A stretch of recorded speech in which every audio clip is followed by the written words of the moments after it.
अस्सलामुअलैकुम। पिज्जा तो हर एक को खाना पसंद ही होता है, तो आज मैं बहुत ही अमेजिंग आलू पिज्जा कटलेट्स की लाजवाब सी रेसिपी लेकर आई हूँ। जो लोग पिज्जा शौक से खाना पसंद करते हैं वो एक बार आलू का ये पिज्जा कटलेट्स बना कर देखें, पिज्जा खाना भूल जाएंगे। महंगे पिज्जे छोड़ दें, एक बार ये ट्राई करें। अगर आप परफेक्ट पिज्जा आलू कटलेट्स बनाना चाहते हैं तो आप वीडियो को मुकम्मल देखें। अगर मेरी ये रेसिपी पसंद आए तो जरूर लाइक कीजिए और शेयर कीजिए। ये अमेजिंग पिज्जा कटलेट्स बनाने के लिए हमने आधा किलो आलू लिए हैं, जो हमने बॉईल करके अच्छे तरीके से ठंडे कर लिए हैं। अब हम आलूओं को मैश करेंगे। अब यहाँ हम अच्छे तरीके से आलू मैश करेंगे ताकि आलूओं के अंदर मोटा पीस ना रहे। ये देखिए हमने आलू मैश कर लिए हैं। अब हम लेंगे 1 चम्मच काली मिर्च या सफेद मिर्च, आधा चम्मच नमक ऐड करेंगे। नमक आप अपने टेस्ट के मुताबिक ऐड कर सकते हैं। अब हम इसमें थोड़ा सा हरा धनिया भी ऐड कर देंगे। एक बार हम हाथों की मदद से अच्छे तरीके से मिक्स करेंगे ताकि इसके अंदर जो मोटा पीस है वो भी अच्छे तरीके से मैश हो जाए। ये देखिए हमने आलू अच्छे तरीके से मिक्स कर लिए हैं। अब हम नेक्स्ट स्टेप की तरफ चलेंगे। अब हम कढ़ाई में 2 चम्मच के करीब ऑयल लेंगे। 1 चम्मच हम इसमें लहसुन अदरक का पेस्ट शामिल करेंगे। लहसुन अदरक के पेस्ट को हम तकरीबन 1 मिनट तक रोस्ट करेंगे। 1 चम्मच चिली फ्लेक्स, नमक आधा चम्मच, 2 चुटकी हल्दी पाउडर, आधा चम्मच जीरा।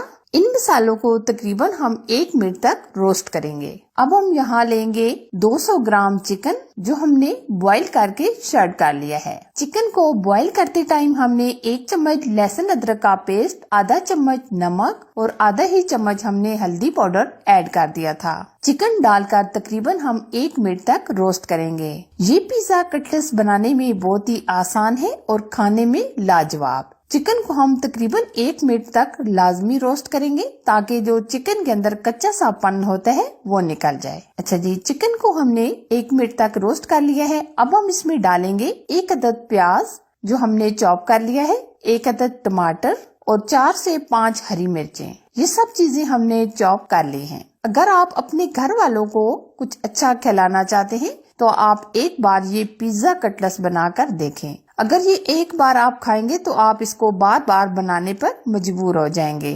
अब हमने ये सारी चीजें रोस्ट कर ली हैं। अब हम इसमें 2 चम्मच के करीब पिज्जा सॉस डालेंगे। पिज्जा सॉस डालकर हम बहुत अच्छे तरीके से मिक्स करेंगे। अब हम इसमें थोड़ा सा हरा धनिया भी ऐड कर देंगे। हरा धनिया को डालकर मिक्स करेंगे। फ्लेम हम बंद कर देंगे और फिलिंग को हम ठंडा होने के लिए रख देंगे। फिलिंग भी हमारी ठंडी हो गई है। अब हम पिज्जा आलू के कटलेट्स बनाएंगे। सबसे पहले हम आलू लेंगे। पहले हम हाथों में इस तरह गोल करेंगे और इसके दरमियान में हम फिलिंग रखेंगे और थोड़ी सी हम मोज़रेला चीज भी डालेंगे और मजीद हम थोड़ी सी फिलिंग और रखेंगे। अगर आप मोज़रेला चीज ऐड नहीं करना चाहते तो आप स्किप भी कर सकते हैं। बगैर मोज़रेला चीज के भी ये कटलेट्स बहुत ही अमेजिंग बनते हैं। अब हम इस तरह हम ये फिलिंग को सेट कर लेंगे और थोड़ी सी हम मोज़रेला चीज ऊपर डाल देंगे और अच्छे तरीके से हम कवर करेंगे। हम गोल कटलेट्स की शेप में बना लेंगे।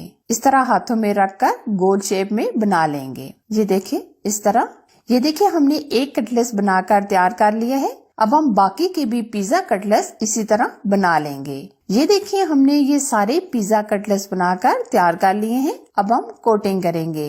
पिज्जा कटलेट्स को कोटिंग करने के लिए हमने 2 अदद अंडे लिए थे और चुटकी भर हमने नमक और चुटकी भर हमने काली मिर्च ऐड कर ली है। अब हम अंडों को अच्छे तरीके से फेंट लेंगे। यहाँ हम अंडे बहुत अच्छे तरीके से फेंटेंगे। इन कटलेट्स को सबसे पहले हम मैदे में कोट करेंगे, फिर अंडे में कोट करेंगे और फिर ऊपर ब्रेड क्रम्ब से कोट करेंगे। अब हम इस तरह पहले मैदे में कोट करें। हम चारों तरफ मैदा अच्छे तरीके से लगाएंगे। इसी तरह हम अंडे में भी अच्छे तरीके से कोट करेंगे और लास्ट में हम ब्रेड क्रम्ब से कोट करेंगे। ब्रेड क्रम्ब्स आप अच्छे तरीके से लगा लीजिएगा ताकि कोई जगह खाली ना रहे। इसी तरह ये हम सारे पिज्जा कटलेट्स को कोट करके तैयार कर लेंगे। अब हम फ्राई करेंगे। ये आज हम गरम गरम पिज्जा कटलेट्स बहुत ही अमेजिंग होने वाले हैं। आप अफ्तारी के लिए बनाएं और मेहमानों के लिए बनाएं, सबको बहुत ज्यादा पसंद आने वाले हैं। कटलेट्स को फ्राई करते हुए तकरीबन आधा मिनट गुजर चुका है। अब हम दूसरी तरफ पलट लेंगे। 1 से 2 दफा हम पलट कर गोल्डन